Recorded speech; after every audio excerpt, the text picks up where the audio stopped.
Hi,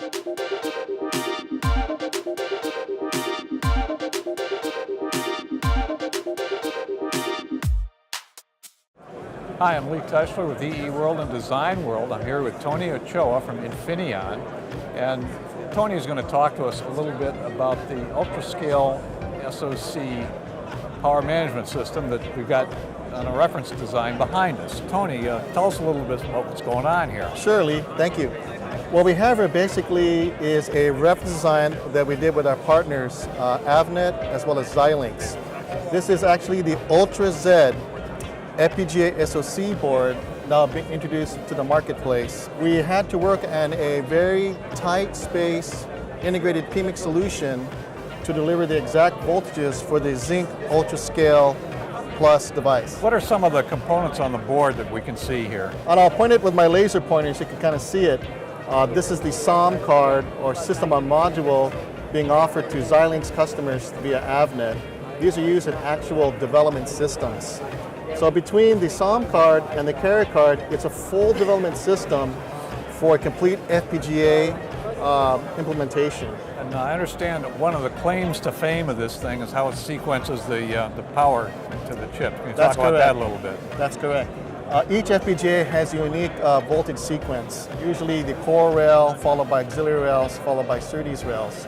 And this is very important as you power up an SoC to make sure it operates well and functionally. By integrating a PMBus 1.2 command set, we control the delays of how the voltages sequence one rail at a time. Once we know that method, we actually will configure that into the device, so when it powers up, the actual power solution does not require an external power manager. That eliminated at least $10 solutions outside the device. So we end up using some software that's coming in on a PMBus dongle, and we allow the designers to come in there and test out their solution, ring out their sequencing using our Power Center software. How does that simplify things compared to what the alternative would have been? One of the most difficult things with the FPGAs is sequencing. Yep. And the challenge is sometimes you don't know the lengths of these boards, the exact transients of the boards, the delay lines of the boards.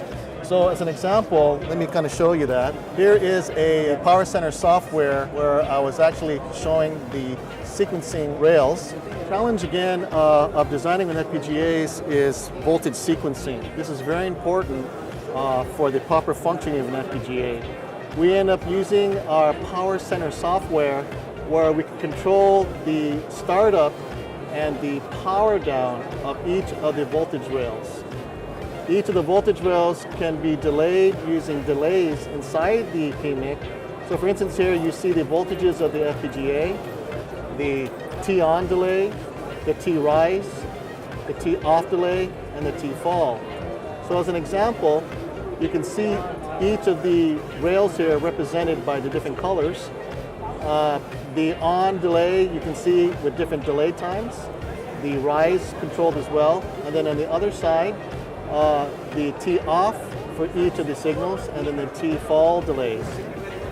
What you have here basically is a quick development system with our software to simplify the power sequencing in literally minutes. This kind of hardware implementation is extremely difficult to do and can take not only added cost and components, but also more valuable is the time of development. So in this particular case, this power designer literally did his power design in probably 10-15 minutes. Interesting. That sounds like pretty cool technology, Tony. Thank you. Thank you, Lee.